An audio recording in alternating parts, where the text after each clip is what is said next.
Welcome to the TNT Boxing Podcast. I'm your host, TNTomlinson, and today I will be interviewing a very experienced boxer. He is the former WBO junior welterweight champion of the world. He fought as a professional since 1996 and fought over 88 times as a professional. He fought boxing greats such as Floyd Mayweather, Zab Judah, and Miguel Cotto. Ladies and gentlemen, Demarcus Corley. What was your childhood like before you got into boxing? I had a fun childhood. I was a bad little boy, liked to play and have fun. So, what made you want to start boxing? Um, I just like to fight as a kid. I didn't mind fighting my friends if we got into an altercation or argument. But most importantly, it was to win a trophy. That was my motivation. That drove me to boxing, to get a trophy or a medal at the end of the day. Yeah, everyone wants like success in boxing, and it's like one of the best ways to get individual, I'd say, success because you don't have to worry about a team. You can just rely on yourself. I hear a lot of people say. And that's what I love about it, is one-on-one. You can't blame it on your other players in football or basketball. And that was my motivation, is to train and compete. So who are some of the fighters you watched and admired growing up? My first one would be Pernell Whitaker. He's a Hall of Famer. He's a legend. I got a chance to spar with him after I turned pro as a professional boxer to help him get ready for a couple of fights. And I studied him. I studied Marvin Hagler. I got a chance to be managed by Sugar Ray Leonard when I first turned pro in 1996. And I just looked up to those fighters just as a professional boxer. It was a major icon for me to know them and say, look, I want to be a champion one day, so let me train and prepare myself. And I stuck with it. Do you strongly believe that it's good to surround yourself with other fighters who've accomplished a lot in boxing in order to achieve greater success? Say that again. Do you believe that it's important and very useful for a fighter to be surrounded by other greats or legends in some aspect? I do believe, yes. Okay, so how did you get the nickname Chop Chop? I got the name chopped out from eating. I love to eat. And at 10 years old, I was fighting in a 65-pound weight division as a kid. And we went out of town to eat. And when I got on the scale, I was 65 pounds. And I went out to eat that night and came back. I was weighing 75 pounds. I got on the scale. My trainer said, you chop that food up. Now I'm going to call you Chop Chop. But you got to move up there when you can fight the bigger guy. I moved up to 75 pounds and I started fighting up there with the guy. So when you fought Felix Flores for the WBO lightweight world title on just 5 days notice, like why did you decide to take that? Wait, sorry. So you took your fight with Felix Flores on 5 days notice. Like why did you decide to do this on like such short time? I was promoted by Don King at that time, and we were scheduled to fight on that undercard. That was the Johnny Tapia main event fight in Mandalay Bay. And we didn't have an opponent, but we were scheduled to fight on that card, and they were trying to find someone for me. And Emil Julio, who was the champion, had cataracts and he had to go have eye surgery. They found out when he was getting his medical done the week of the fight. I think it was like Monday or Tuesday. And when they found out that he had cataracts from the eye surgery, they didn't want to cancel the fight card because it was already promoted, and it was a TV fight on Showtime. So Don King, Vice President Dana Jameson called me and asked me that, Chop, you got opportunity, would you be willing to fight? I was already scheduled to fight, but they had to call me an opponent. She said, we got an opportunity for you to fight. Will you take the fight? And I said, sure. She said, it's going to be for 12 rounds. It doesn't matter. Las Vegas, Mandalay Bay. And I had a dream about this fight, though, because I fought Julio in 1999 for the USBA title. Yeah. And I beat him for that title. And I dreamt that something happened, and it wasn't Flores that I was fighting. I was fighting Julio again in my dream. But it was the opposite way around. I had to fight Flores instead of Julio. That's still a crazy prediction though, because you ended up rematching Julio in a title defense later on, and you. Yeah, I had to definitely give him a title shot because I wanted the title. Yeah, that was your first defense of the title, I believe. How in your so after beating a guy like 2 years prior, I mean, what was different about your preparation for that fight? Um, Fighting him in 1999 was the toughest 12-round fight, I'm going to say, of my career. One of the toughest. Because the first time we fought each other, I was boxing and moving, but he was hitting me so hard, and I was feeling his knuckles through the Reyes blood. They don't make them gloves no more. They stop allowing fighters to fight in those gloves. They were made with horse hay. They had horse hay inside the gloves, and I was feeling Julio knuckles coming through the gloves. That's crazy that they would even you let you fight with something like that. You know. So I never forget taking them punches on my forehead getting hit. And the last 10 seconds of every round, from round 8 to round 12, my manager, Sugar Ray Leonard, was there, and he was like, 10 seconds, that's a 30-second pop chop. Let's win. So I would let my hands go the last 10 seconds to steal the round. And that's how I won the fight on a split decision. Obviously, that fight was a lot more clear victory for you, and you got the job done a lot easier there. Yeah. We trained much different for the second fight. We knew he was much taller. And I remember that for the first time we fought each other, but I knew to move my head more, let my hands go more, and don't set in front of him. Yeah. And I got a knockdown that night. Yeah, a lot can change in a rematch. So for your second defense against Randall Bailey, you defended in front of your hometown fans. 26-0, 26 knockouts. Yeah. Huh? That's crazy. Yeah, they asked me why would I take that fight. And I would tell everybody, I said, Randall Bailey, he can punch. They call him the KO King, but he can't hit what he can't see.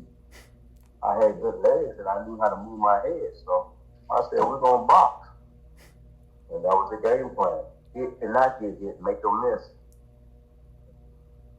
Yeah, your movement was very impressive in your career. I probably don't need to tell you that, but very, very. I think if you fought currently, you'd probably be definitely probably the top 140 pounder in the world right now. If that movement. I wish I'm retired now, but I do wish I could give me a fight or an exhibition.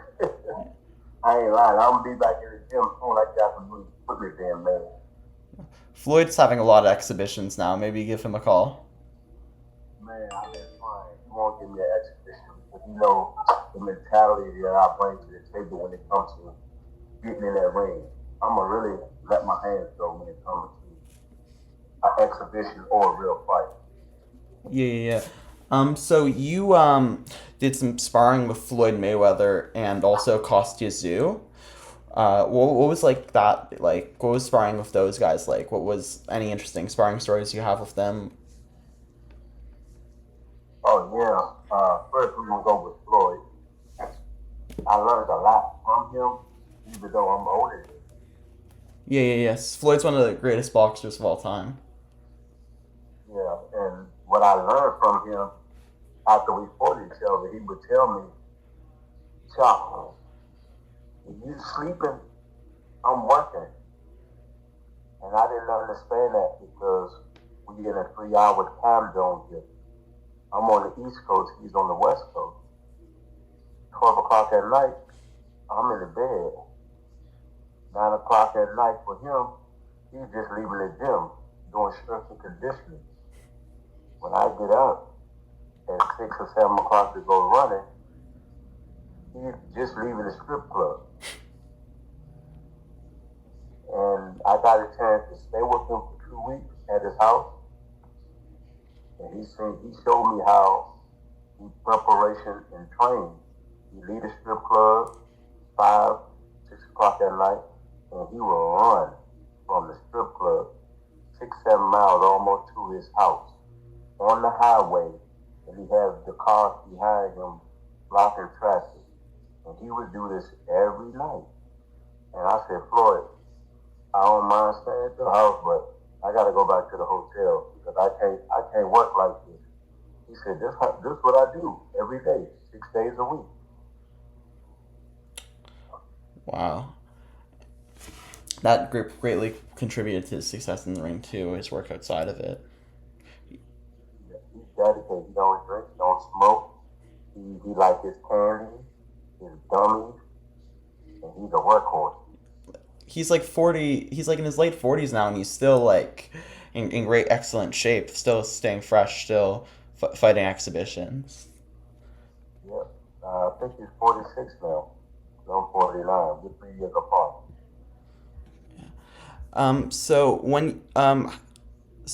What was the toughest part about fighting Zab Judah? The toughest part, um, I was angry and fighting out of anger when we fought each other because it was personal. We had an altercation 6 months before the fight happened in Atlanta City. No, it was New Jersey at the Bernard Hopkins fight. We got into a fist fight at the press conference, and his cousins and brothers, they jumped me and my friend at the press conference. So it was personal. That fight was very personal to me. When I went in the ring, I was angry and I just wanted him real bad, and I didn't fight the way I was supposed to for him, and that's why I lost. After coming off that loss to Judah, why did you decide to go like straight into a fight with Floyd Mayweather? It was a bounce back to show everyone that that loss that I got was bad. It's just a major setback, and I can fight much better than that. And Floyd was coming up from 135 to 140, and I knew he wasn't a dangerous fighter that would put any threat in my career. I think you probably gave one of the best performances like someone could against Floyd, of course. And what would you say the whole experience was like though in the ring with him? Great experience. He showed me while we were fighting that it's levels to the sport of boxing where I heard him and I thought he was going to come back out and fight with me, but he's very smart. He listened to his uncle, and his uncle said, "Look, you got to box that motherfucker. Don't bang with him," because that was the game plan to keep Floyd fighting in close with me. And when I heard him, his uncle seen that I was a very strong puncher in close, so he told Floyd to box. He knew he was a better boxer than he is a puncher. Yeah. Afterwards, so one of the fighters you fought afterwards was another legend, Miguel Cotto. What do you think about the stoppage of that fight? I thought it was a bit ridiculous, kind of. 100% ridiculous. We tried to protest, but live being in Puerto Rico, nothing was going to happen. One of the spectators, well, not a spectator, a fan was arrested at the weigh-in because he had a knife. He was going to stab me. He was trying to get close to stab me at the weigh-in. They really love the Puerto Rican fighters over there. It's almost sometimes like it's a very dangerous experience. Also fighting in like hometowns, home territories too. So I don't think so. It's just in different countries. I mean, though, sometimes like they try to screw you a bit, like the Australians did with Devin Haney's father not letting him into the country at first. Yeah. So for afterwards, you'd fight Junior Wither in the UK. What was your experience like over there? Like, were they? How would you say the fans were like over there to you? The fans were very nice over there in London, and I knew I was fighting the judges, the fans, also Junior Witter.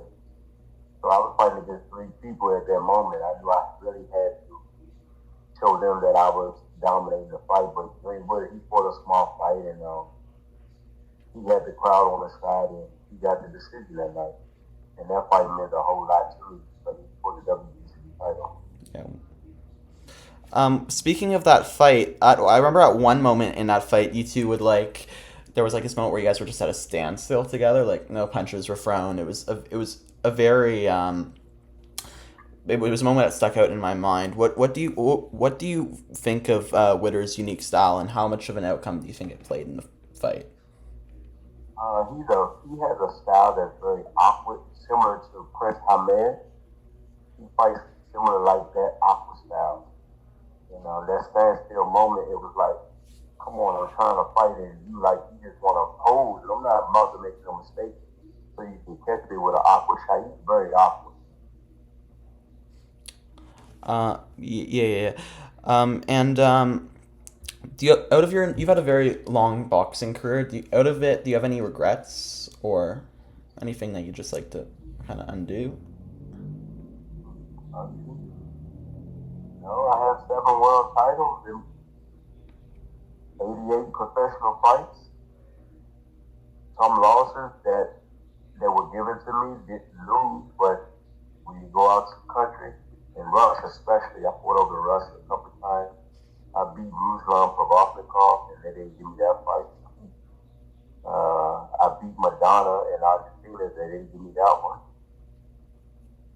Yes, but no, I don't take anything back from my career. I'm satisfied. Yeah. We see a lot of bad decisions in boxing and things like that, which especially when you fight in another guy's home territory. So yeah.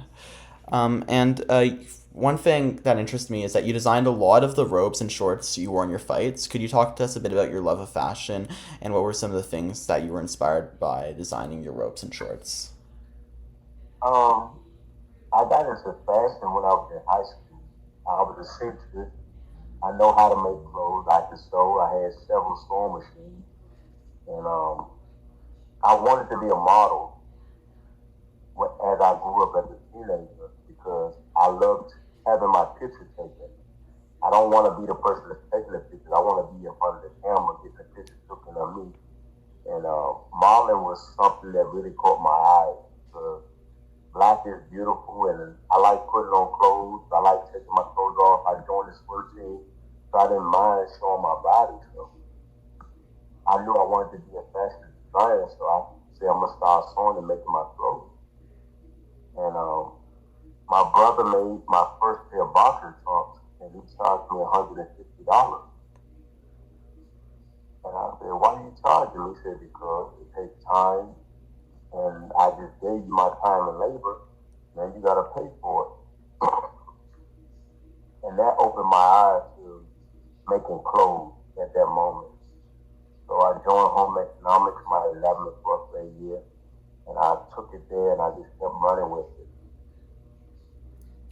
Do you still do like clothing design, or is that like 100%, I'm still designing. Pretty much, I'm not fighting no more, but I designed a couple of my last outfits. I have my own clothing line. I have my own tracksuit. Um, I have my own hats, my own sweatsuit, my own cooking hats. I'm a chef now. I'm working on becoming a chef. I got my own jacket, my own apron. you have the I perfect have my own box. I have my own boxer shoe, my own boxing equipment. Go ahead. you have the perfect nickname for if you were to become a chef too, Chop Chop. Like, works great. Top Top Kitchen. Yeah, I'm on Instagram, Top Top Kitchen. So what would you say is the toughest fight of your entire career? toughest between Floyd Mayweather and Marcos Madonna. No, not Madonna, but Batista from Argentina. Yeah, great That was fighters. the toughest. The Machine. So out of all the opponents you fought, like who do you most like to have a rematch with? You mentioned how like some fights you fought the decision should have been reversed, sir. I would say Bad Builder. That could have been a draw, Yeah. but he got the knockdown, and I see why they gave it to him. Um, Marcos Madonna, when I fought him in Argentina, I beat him. They got me over there. A couple fights when I fought in Russia, I can't pronounce their names. The guys got beat over in Russia. They Victor Paul, oh, he beat me though. So if you could give any advice to your younger self, what advice would you give? Let's say when you're like 26 or so.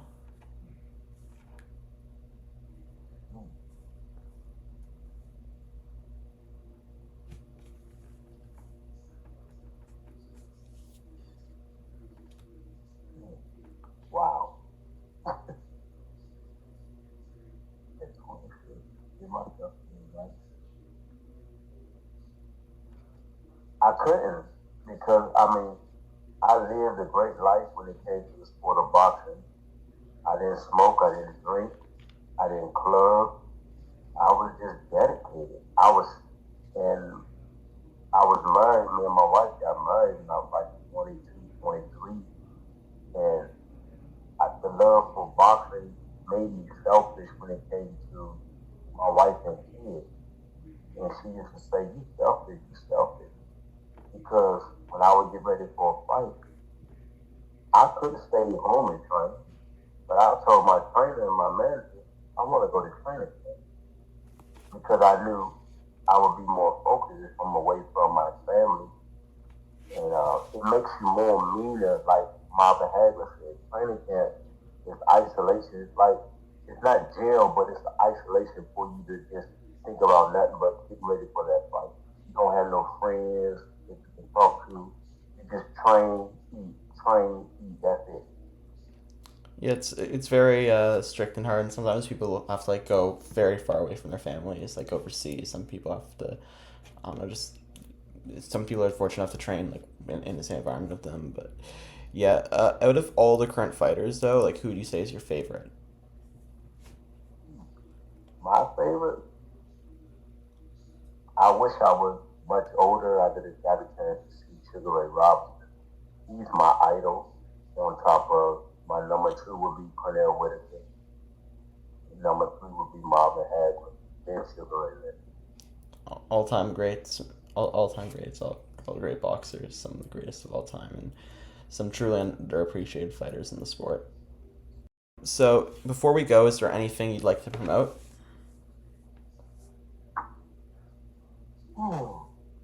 Top Kitchen coming soon. I'm working on designing and creating my own knife. I want my own personal knife set. So we're working with a company in China. I'm gonna have my logo engraved on my knife, and eventually I want to do my own patent pad as well. Thank you very much for coming on the podcast. And if you could send me some links on Instagram to those things, I'd love to put them in the description so people can support. My Instagram page is Demarcus Corley 2019, or you can follow me at Chop in the Kitchen on Instagram. And then my son Little Chop, I'm using his page because he's not allowed to get on Instagram yet, and that is Little Chop Chop. Thank you very much for coming on the podcast, Demarcus. Have a great rest of your day. Appreciate that. Back in the kitchen, let's go. I've operated this YouTube channel for more than 3 years. I don't ask for any compensation, but you could help me support a cause I strongly believe in. A Better Future for All is a non-profit organization that assists Ukrainians fleeing the unprovoked Russian invasion of their homeland.